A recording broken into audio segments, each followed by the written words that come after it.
Just a short time ago, I had the honor of presiding over the swearing in of 5 new great American citizens. It was a beautiful ceremony and a moving reminder of our nation's proud history of welcoming legal immigrants from all over the world into our national family.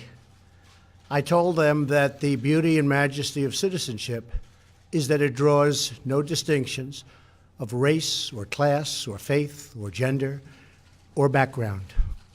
All Americans, whether first generation or 10th generation, are bound together in love and loyalty, friendship and affection. We are all equal.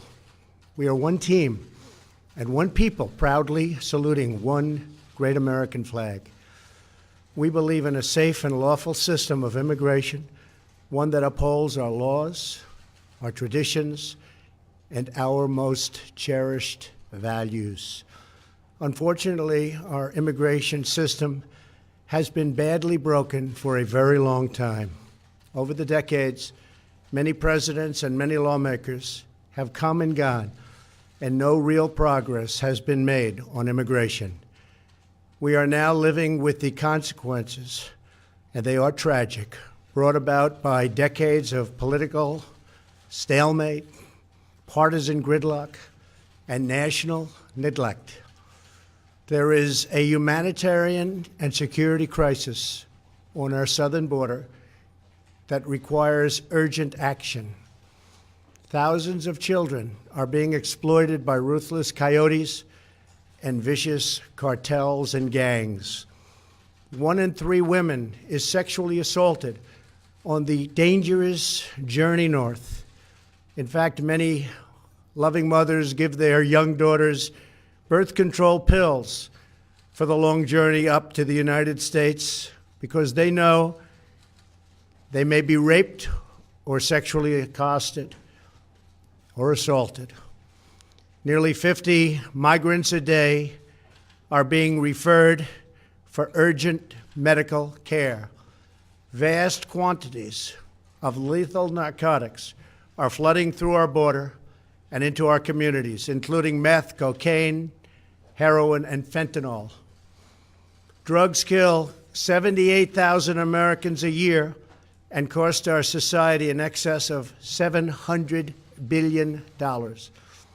Heroin alone kills 300 Americans a week, 90% of which comes across our southern border. We can stop heroin. Illegal immigration reduces wages and strains public services. The lack of border control provides a gateway, a very wide and open gateway, for criminals and gang members to enter the United States, including the criminal aliens who murdered a brave California police officer only a day after Christmas. I've gotten to know and love angel moms, dads, and family who lost loved ones to people illegally in our country. I want this to end. It's got to end now. These are not talking points. These are the heartbreaking realities that are hurting innocent, precious human beings every single day on both sides of the border. As a candidate for president, I promised I would fix this crisis, and I intend to keep that promise one way or the other. Our immigration system should be the subject of pride, not a source of shame, as it is all over the world. Our immigration system should be the envy of the world, not a symbol of disunity and dysfunction. The good news is these problems can all be solved, but only if we have the political courage to do what is just and what is right. Both sides in Washington must simply come together, listen to each other, put down their armor, build trust, reach across the aisle, and find solutions. It is time to reclaim our future from the extreme voices who fear compromise and demand open borders, which means drugs pouring in human trafficking, and a lot of crime. That is why I am here today to break the logjam and provide Congress with a path forward to end the government shutdown and solve the crisis on the southern border. If we are successful in this effort, we will then have the best chance in a very long time at real bipartisan immigration reform. And it won't stop here. It will keep going until we do it all. The proposal I will outline today is based on, first and foremost, on input from our border agents and Homeland Security professionals, and professionals they are.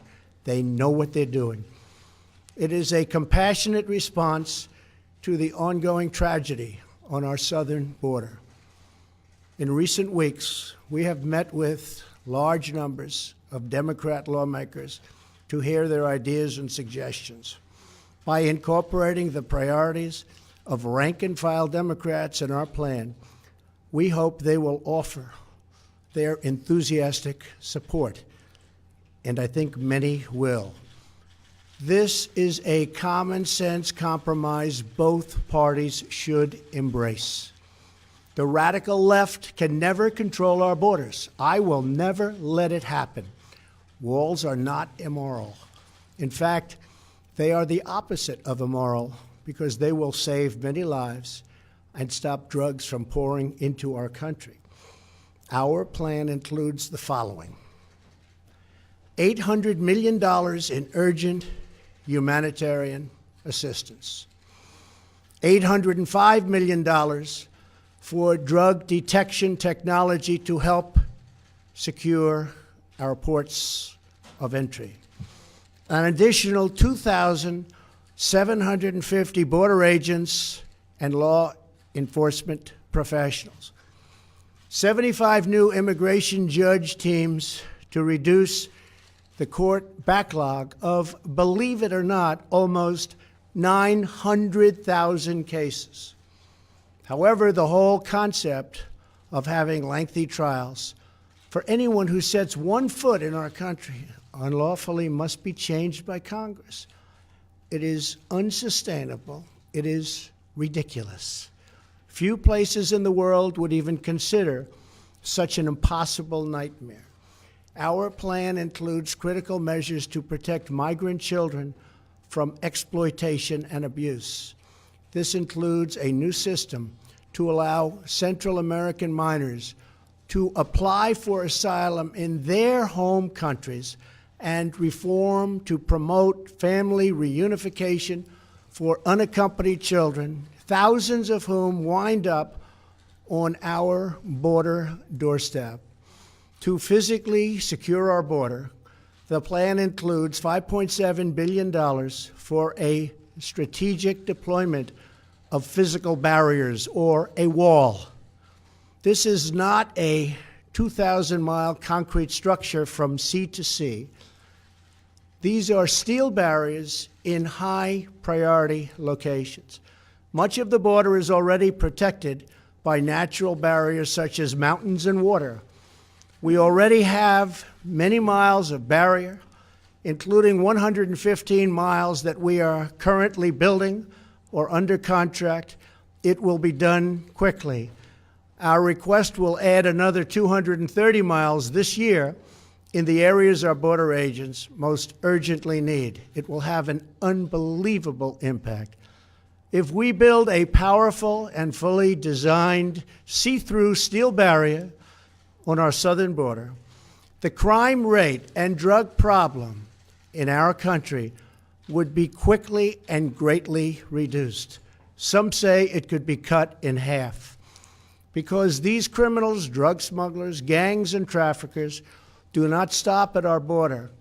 They permeate throughout our country, and they end up in some places where you'd least expect them. They go all over our country. A steel barrier will help us stop illegal immigration while safely directing commerce to our lawful ports of entry.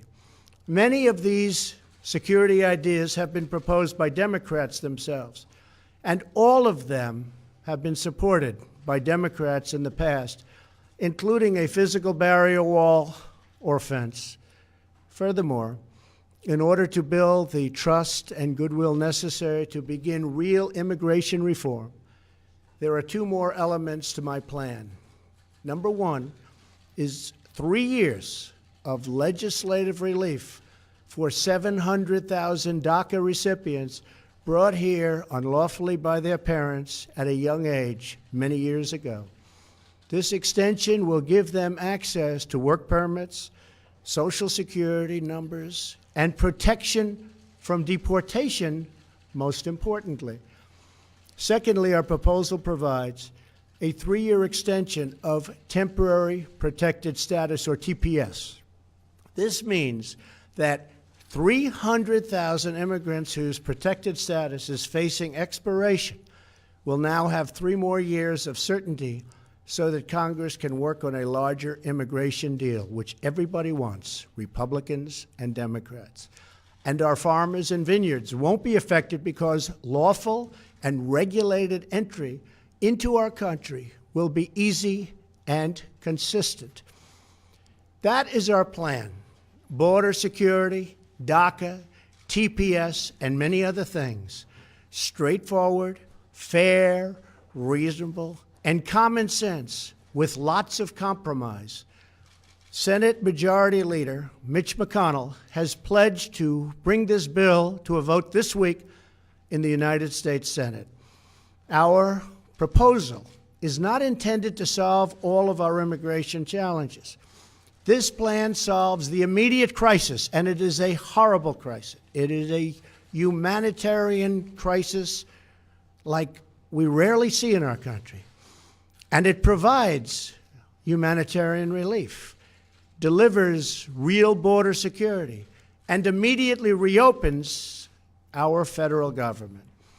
If we are successful in this effort, then we can start the border project of remaking our immigration system for the 21st century. Once the government is open and we have made a down payment on border security and immigration reform starts to happen, I plan to convene weekly bipartisan meetings at the White House so we can do a finished product, a great product, a product that we can all be proud of having to do with that elusive immigration problem. Whatever we do, I can promise you this: I will never forget that my first duty and ultimate loyalty is to you, the American people. Any reforms we make to our immigration system will be designed to improve your lives, make your community safer, and make our nation more prosperous and secure for generations to come. Thank you, and God bless America. Thank you. Path to citizenship, Mr. President. You supported a path to citizenship last year, Mr. President.